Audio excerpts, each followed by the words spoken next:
Son, and the Holy Spirit. Good evening. Good evening. Outstanding. I want to begin our first talk. This is a topic that I've been very excited to speak to you all about. It's something that I've been giving a lot of thought to in the last several weeks. And I want to introduce it by way of having us do a little exercise, playing a little game together, as it were. So I'd like to ask you to close your eyes, and I'm going to tell you a story. And I'm going to describe to you in this story, there are two people, two main protagonists. You're one of them. Now, I want you to come up with adjectives to describe the other person in this story. I'm going to tell you your situation, and I want you to give me one or two words to describe the other person in this story, not you. Okay? So here's your situation. You live outdoors. You've lived outdoors for as long as you can remember. It might as well be forever. And so every day when you wake up, the first, second, and last thing you do all day long is look for food. Not only do you live outdoors, so does your family. You guys are used to it, but every day is a constant search for sustenance. And there's some other families that live around you, and they look for food all day long too. Some days go better than others. Some nights you're a little hungrier than others. But you're out in the elements, day in and day out. And one day, on your search for food, you come across a lot of food. I mean, this is going to change things for a while. You see a tremendous amount of food, and it's right there. This is going to make life a lot easier for your family, a lot easier for the people around you. I mean, you're going to eat well for a while. Not forever, but for a while. There's just one problem. Anytime you get close to this food, there is someone there with a weapon who beats you within the inch of your life. You get anywhere nearby, and this person legitimately tries to end you. In fact, the last time, you're pretty sure he was trying to kill you. You barely got out of there alive. And he's put up some kind of barrier, as it were. He doesn't care where else you go, but man, if you get close to that food, he tries to kill you. And that food, it's, you can see it, you can smell it, you can almost taste it. But you're not so sure it's worth almost dying for, and you're definitely not going to let your young go anywhere near there. So, in one or two words, somebody give me a couple of adjectives for the other person in this story, not you, the other person. Give me a couple of adjectives. How would you describe this individual? What's that? Selfish. Okay, selfish. There's one. A few more. Aggressive. Okay. Anything else? Dominant. Clearly, that's one. Protective, selfish, dominant, progressive, and protective. Give me two. Satanic. All right. One more. We're talking about Wigman's theorem. Nick's had one. Greedy. Excellent. So, now that we've thrown those adjectives out there, we had selfish, aggressive, dominant, satanic, and greedy. I left out one small detail in the story. There's a reason why you live outside. You're a wolf. You're a wolf, and that food is sheep. You see, those sheep, that satanic, greedy, dominant, aggressive individual, the sheep think of that individual as the good shepherd. He's good to the lamb. See, he has to be able to birth the sheep, to birth the lambs, but he also has to keep them safe. From the perspective of the sheep, he is good and loving and kind and cares for us. But to the wolf, to the thing that threatens them, he's a monster.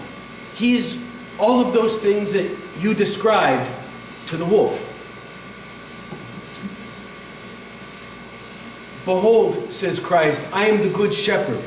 And the good shepherd lays down his life for the sheep. He doesn't lay it down as an appetizer. He's only the good shepherd insofar as whatever the threat is doesn't get past him. He's the good shepherd because those who he cares for can count on the buck to stop with him. Part of the reason, if you look at hunting, right? If you look at wolves and prey animals and predators, part of the reason why the good shepherd leaves the 99 and goes after the one stray, right? Remember, behold, the good shepherd leaves the 99 sheep and goes after the one who went astray. Why? Not just for his sake, but for their sake as well. Because that leaves a trail back. A wolf will pick up on that scent, it'll come back, and he has to be just that merciless to any predator that comes around his flock, because if they get away with just one lamb, with just one sheep, suddenly you have a hunting ground. For failure to stop one, you now have to deal with an entire pack. So, the virtue, and we will speak of it as a virtue, of balancing the strength to protect and to provide for and to nurture, on the other hand, are actually mentioned in the Sermon on the Mount. The reason I want to sort of turn this image inside out a little bit, that I want to put this to you in a different light, is that I think this good shepherd type image is something we've greatly misunderstood. We typically look at the good shepherd as this image of this gentle meekness, and we confuse that meekness with passivity and weakness. But the task of shepherding in the ancient Middle East had nothing to do with any of these things. And we're going to come back to the Sermon on the Mount in a moment, because actually the virtues that balance these things out are mentioned there, and we gloss over it and we miss it time and time again. So St. Justin Martyr, and the reason that we miss it, by the way, is ambiguous language. So there is a certain peril when we come to translating, because language only does its job insofar as it communicates, and you're going to lose nuance and depth. And if the people who've been entrusted with that nuance and depth also don't hand that down, then you can miscommunicate as much with a translation as a failure to translate in the first place. And so there's a couple of words in the Beatitudes, in the Sermon on the Mount, that we're missing about half of the content on, and it comes right to the heart of this. St. Justin Martyr famously said that all that is said truthfully and well among anyone anywhere is the property of us Christians. He truly believed that all truth, all that was good, flowed from Jesus Christ, and so he actually formally, in his writing, counted names like Plato, Aristotle, Socrates, and others who lived according to reason before Christ as Christians, because they lived according to what part of the Logos, the Word, was revealed to them. And they sought to flesh it out. They anticipated it.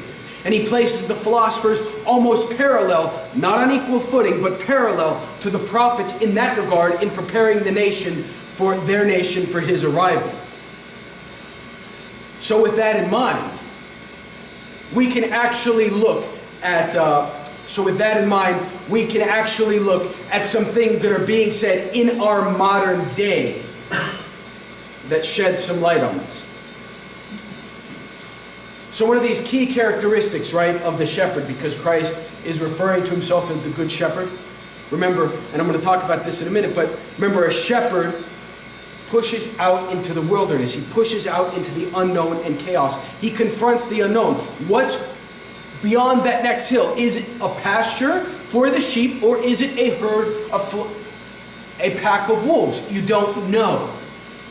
And you have to be equally prepared for each of those scenarios. The shepherd was sort of a very light traveler. They would typically have a sling and a stick. And as we're going to talk a little bit later, the things they had to protect their flock from. Wolves are not just like dogs, right? They're several hundred pounds. They're massive. There were other large predators, lions and bears. He had rocks and a stick. The shepherd has. And nevertheless, that's what they did. So one of the key elements of the shepherd is they're pushing out into the unknown on behalf of others. So in modern psychotherapy, we start to look at sort of a connection there with that idea. Carl Jung talks about the personality as being split into two things. He says, first and foremost, there's the persona. And the persona is kind of the mask that we let people see. The persona is the image that we put up, that I want you to believe when you look at me. But it doesn't really tell the story. And then on the other hand, much more truthfully, there's the shadow. And the shadow is everything in the personality that we either A, don't want others to see, or B, don't want to deal with ourselves at all. And basically, what these two things boil down to is not truth and falsehood, but rather truth and cowardice.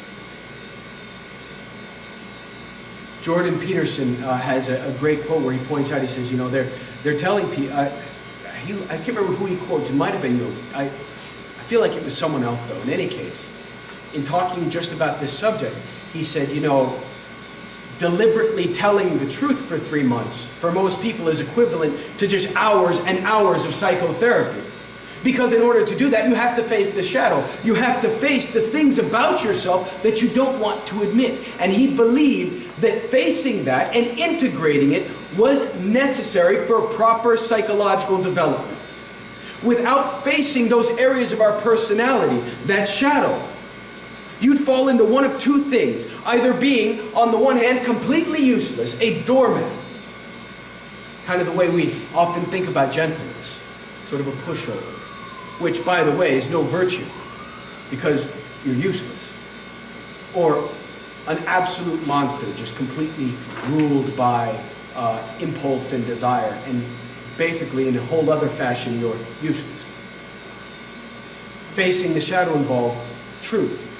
Living out the persona is a constant pursuit of the lie. So you're really looking at truth versus cowardice, because cowardice very often masquerades as virtue. We'll see that's a very easy way out for it.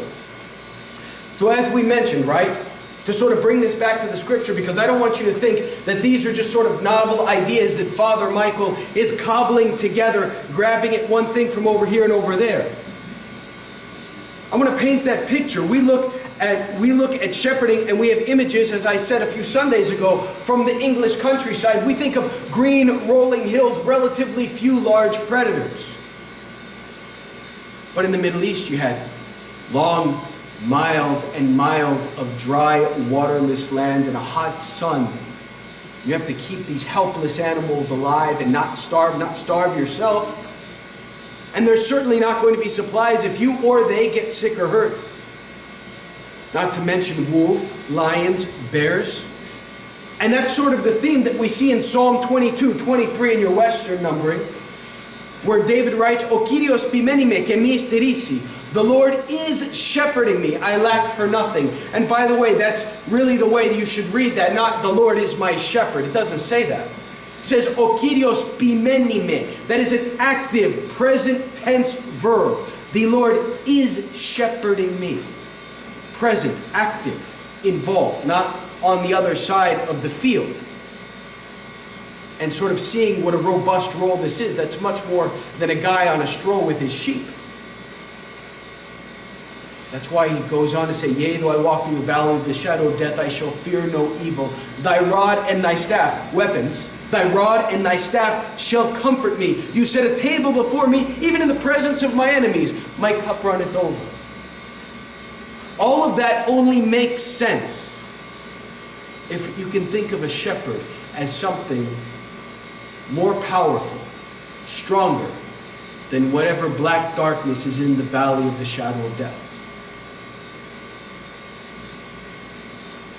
It's only the capacity to encounter chaos is mentioned in Scripture again and again, not only as being connected with shepherds, but being connected with the revelation of God. When Moses encounters God in the burning bush, he encounters him shepherding. He's tending his father-in-law's flock out in the wilderness. He's tending sheep. That's where he meets God. Out in the wilderness. Out in danger, out in chaos. Jacob, When he wrestles with the angel on the shore all night long. And by the way, we sort of overlooked that. Why in the world was a shepherd strong enough to wrestle with an angel and prepared to do so at the drop of a hat? All night. Again, it was a robust profession. And what was he doing? Shepherding sheep. Of course, David, when he is called to be the king of Israel, was a shepherd. And interestingly enough, this encounter with chaos, this pushing out into the forays of the unknown, this being able, and to do that, this being able to manage your own inner turmoil for the sake of lives that are entrusted to you, it qualifies you for useful service. Because if being a doormat ends with us being useless, this encounter with the unknown and chaos, this task of shepherding, makes us useful. So in 1 Samuel 17:36, when the whole of the armies of Israel are backing down from Goliath, David steps up and volunteers for the job. Does anyone remember what he tells the prophet Nathan his credentials are? He says, "Behold, your servant," meaning himself, "has already slain lions and bears as a shepherd. I will confront the Philistine." Don't think Winnie the Pooh when you think bears. Bears are 12 feet tall, weigh 1,000 pounds, have the strength of 10 men or more. Don't get me started on lions. That's a killing machine. That's all it is. And this boy had faced them down with rocks and a stick. And a sling. Well, yeah, you got to throw the rocks out of a sling. But yeah, sling, rocks, and a stick. I don't know how many shots you get out with rocks and a stick on a bear or a lion before it goes down, but I'm guessing you can't miss. And because of that, taking on a giant was going to be no problem. His number one credential was that he had been a good shepherd. Cowardice, as I said before, often masquerades as morality. Not just ethics, but morality. It sees harmlessness as a virtue, but in reality that just becomes an excuse for inaction, becomes an excuse for passivity. Very often when we're afraid to do things, when we're afraid to push out, when we're afraid to actually act on what we know is right, we come up with a reason to believe that it's more prudent to just not rock the boat, to keep the status quo, to keep our head down, to not foray out into the chaos of the unknown. Again, not Father Michael, that's from St. John of the Ladder, who we'll be celebrating in a few weeks, where he says cowardice often masquerades as prudence. And you can find that in the Step on the Ladder where he talks about puerile and unmanly cowardice and faint-heartedness. So if you're looking, right, if you're looking at what virtue actually is, it's not inaction. You can't be said to be virtuous simply because you lack the opportunity to do the evil that you wish to do. A kleptomaniac who has no opportunity to steal and therefore doesn't steal isn't virtuous. They just don't have the opportunity. Someone with an impulse to steal who controls it, that's virtue. That's the confrontation of the shadow. That's that looking and saying, I want to do this, I'm overriding that. That's what incorporating that shadow side looks like. It's looking and saying, I have the ability to do this thing, to be monstrous, and I'm stronger than that. A rabbit isn't really virtuous, right? It can just get eaten or run away. What makes a dog like a Rottweiler or a German Shepherd sort of command our respect? Well, because the thing could take a grown man down, but it'll curl up at your feet and wag its tail and let you pet it. The gentleness there has value because the potential for the opposite exists. And that brings us to those words in the Sermon on the Mount. Because those words in the Sermon on the Mount are also the ones that we use to think of the Good Shepherd when we talk about him. The two verses that I'm talking about are the one where we say, "Blessed are the meek, for they shall inherit the earth, and blessed are the merciful, for they shall obtain mercy." And the way we read that in English, it really does sound very sort of mild, very sort of milquetoast, very sort of passive. And we really have no choice, right? Because the options are to never translate something and then you understand zero. Or to translate and then have to explain and fill in the gaps. That word for meek is a difficult word because meekness in English really does mean passive, kind of breakable and wimpy. Praotitos, meekness in Greek, is a little more nuanced. I'll invite you to go look in Strong's Biblical Concordance at entry number 4239 for the word root pravs, which is where we get that word. At the very bottom of Strong's Concordance, and that is one of the most reputable sources for biblical scholarship as far as parsing out words go. He does mention, while it gets translated as gentleness, it gets translated as meekness, he does mention that the word itself doesn't really match up to the English because it denotes a gentleness that also has the possibility of not being gentle. It's sort of a gentleness by virtue of control of strength. So imagine a very large, physically strong, blue-collar laborer dad holding his tiny baby. You know, he's gentle. There's a strength there, and that strength makes. There's no way that kid's falling. That makes it more secure. But that gentleness really has some value because, you know, this guy is just also ridiculously strong. It makes it more beautiful in a way. And that takes us over to the other word, blessed are the merciful, for they shall obtain mercy. Think about that. That's something that we really gloss over. Look at mercy being applied. Mercy only has value insofar as the person showing it could go the other direction. A judge, if you're standing before him, can be merciful, right? And give you a lesser sentence or commute your sentence altogether. But that's only mercy because he could also throw the book at you and send you to jail. But if I have no power over you and no authority, well, I mean, I also don't have the authority to show you mercy.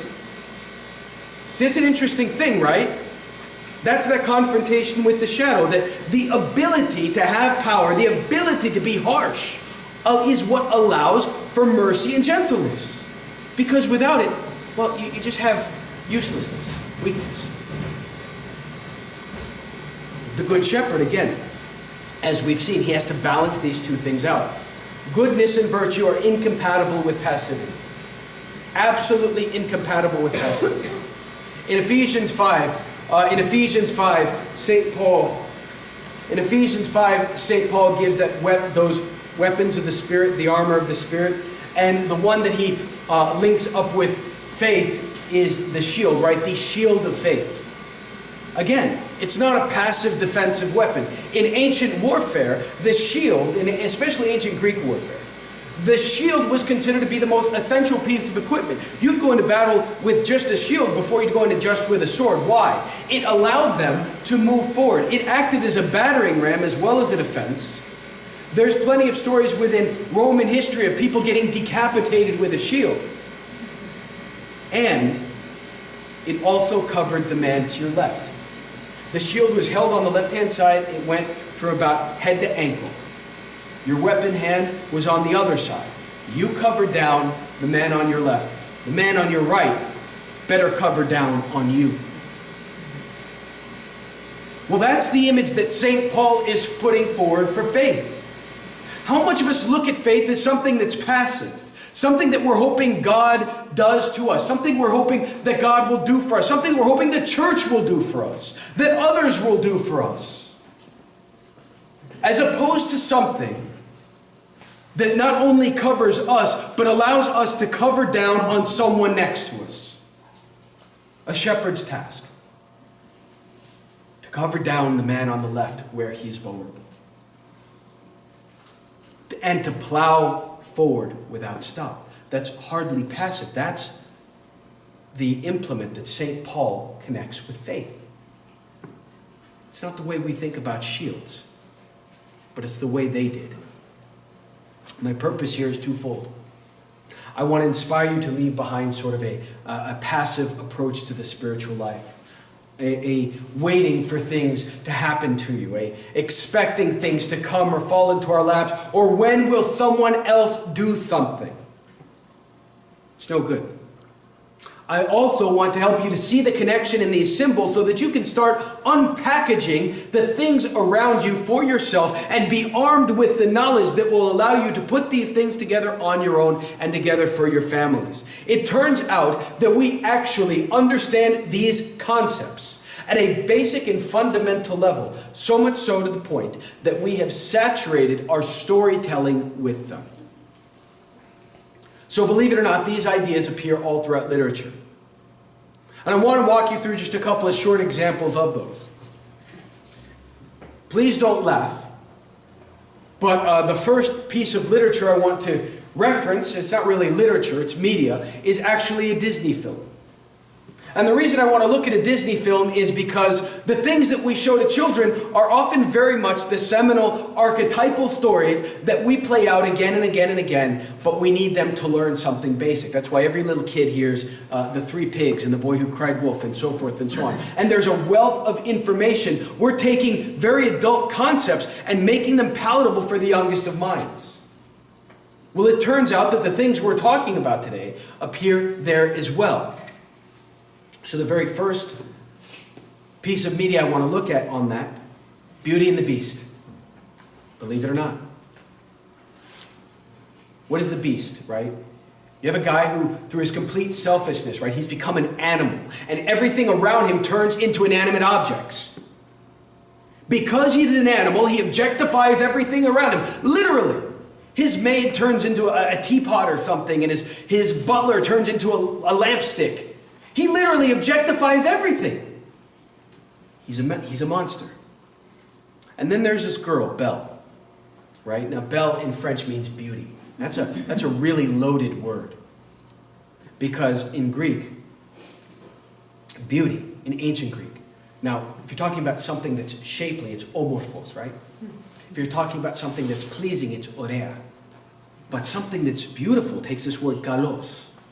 Like in that great book, the Philokalia, Love of Beauty, Love of the Good. It takes that word kalos. Kalos means beautiful, not in a pretty sense, but to have at a very essential level all the qualities of goodness and beauty. For something to be essentially precious and beautiful from the inside out in every facet. That's that word beauty. That's what this girl is named. And she loves books. She loves knowledge. Well, if you go to your readings on the Go Arch website today, the reading from Proverbs has wisdom crying out in the street, saying, "Behold, come to me, you who are unlearned, and I will give you knowledge."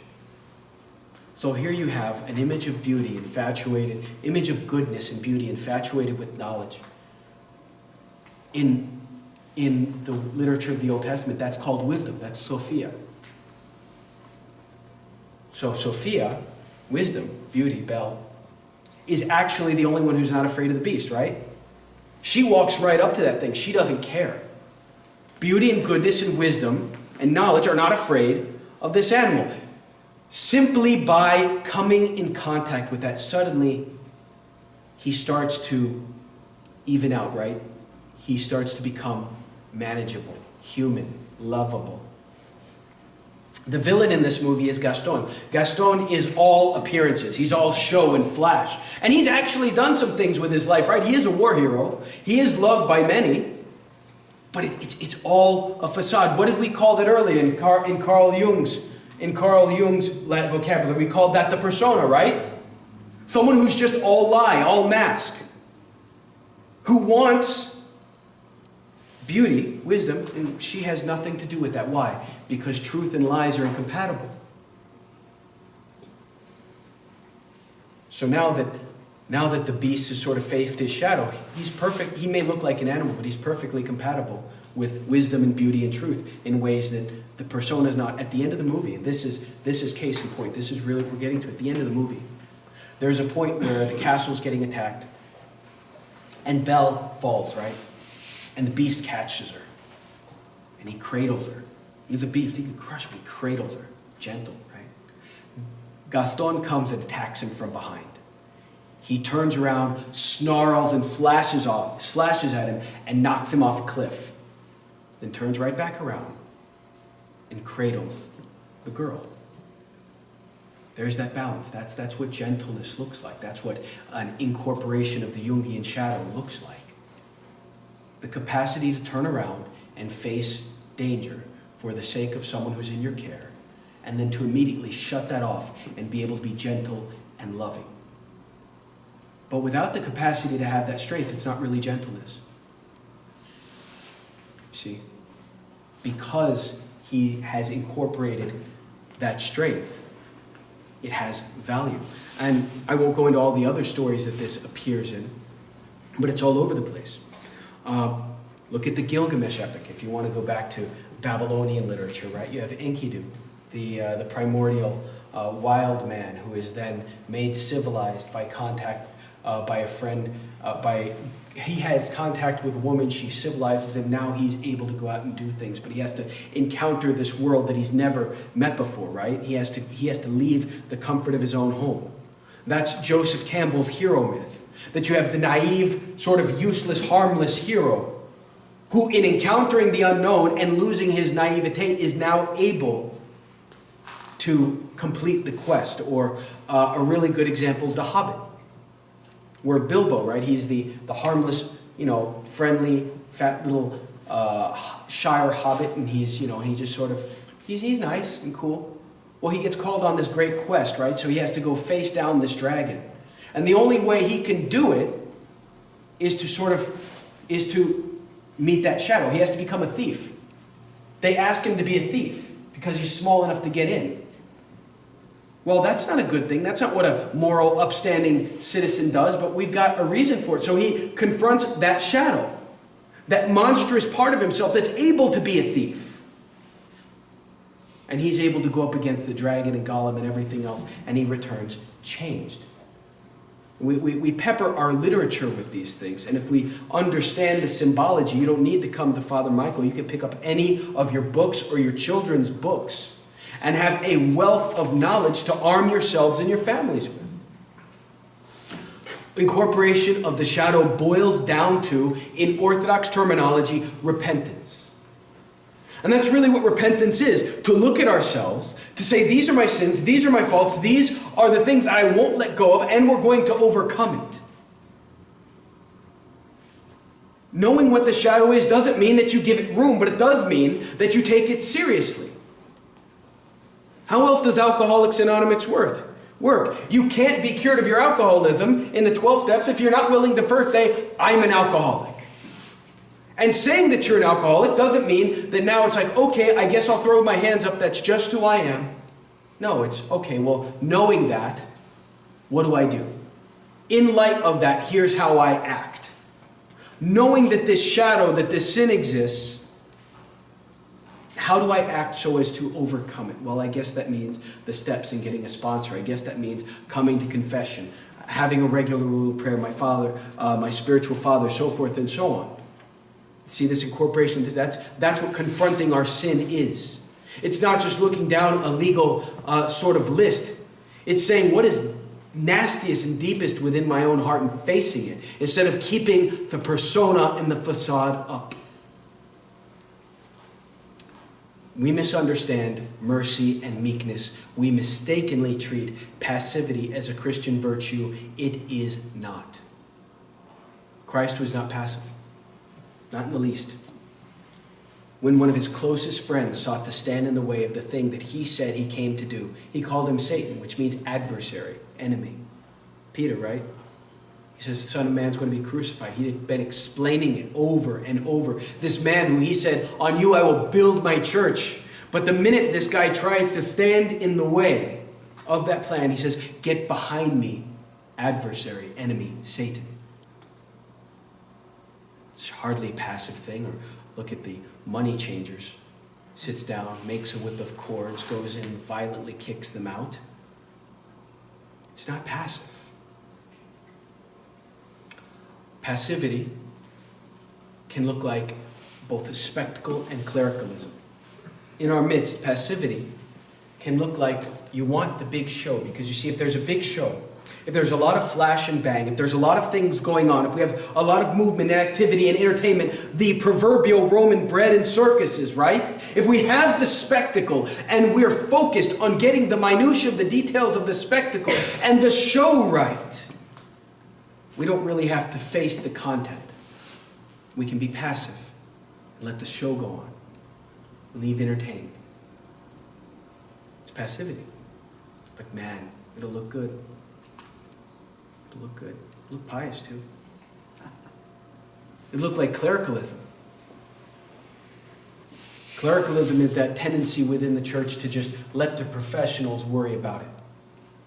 Let the professionals, the priest, let the professionals pray. Let the professionals know the theology. Let the professionals study the scripture. Are you teaching your children the scriptures? Well, no, we have a Sunday school teacher for that. That's passivity. That's clericalism. Do you know the words of the hymns? No, we have a choir for that. No, that's passivity. That's clericalism. Do you have a prayer rule? Don't we have a priest for that? We have you, a Christian. That's clericalism. That's passivity, and it allows for passing of the buck.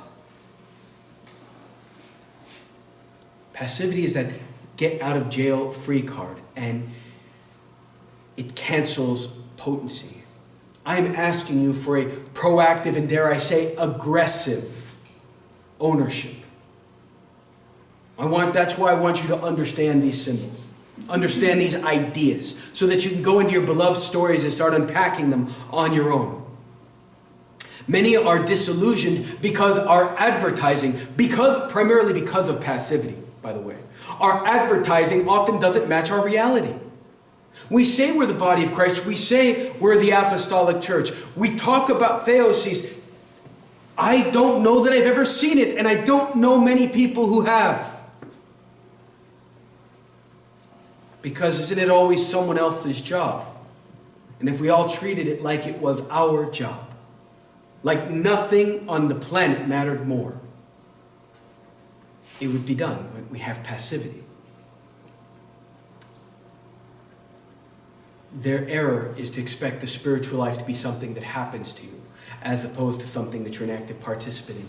The apostles, that's such a weird name, such a strange name, if you think about it. They're called first Mathites, which means learners, students. That makes more sense. But then suddenly they get called apostles, apostoli, which means sent out. Sent where? But into the unknown, into chaos. To face what? Who knows? Among which people? Who knows? Speaking what language? Who knows? Will we make it back alive? Probably not. A shepherd's task, out into the unknown. Out into chaos, out into danger. On a one-way mission. But that command to go is given to all of us. And if we remain passive, we may do no harm, but we'll also do no good as well. The parable of the talents, right? The only one who gets punished is the one who did not risk. The two who invest and risk losing their master's money are rewarded. The third one, who did what we usually do, who is passive, who just made sure he didn't get anything wrong and he gave the money back exactly as he found it, he is punished. Christ rewards the risk. For the Lord shepherds me. Yea, though I walk through the valley of the shadow of death, I shall fear no evil, for thou art with me. Amen. I want to send you out with one tiny bonus thought. I promise it'll take no more than 20 seconds. I'm going to develop this at a later time. But the first murder took place around a shepherd, right? Abel was a shepherd, Cain was a farmer. And what's really interesting, so Abel would have been the one who had the wherewithal and the ability to push out into the unknown. And it's his brother who lacks that who kills him. And then Cain sort of does something real interesting. When God punishes him and sends him out, he says, it's too much for me to bear. Anyone who finds me will kill me. God condemns him to go and roam. And Cain doesn't do that. He starts building cities. That's a real interesting thing. He starts building cities, and his children build cities. And they all work, most of them start becoming artisans. Most of them start working with inanimate objects. Right? So you have objectification and cowardice. He's not willing to go where his consequences are. God has a consequence for him, a punishment out there in the wilderness. And he creates a whole life to shield himself from that consequence. He will not face it. All persona, right? Cowardice versus truth. See, even Cain and Abel, man. So that's an interesting thing to consider. Well, God bless you all. Thank you so much. I do hope you enjoyed it. I enjoyed having you here. God bless you. Drive safe, and I'll see you all on Wednesday.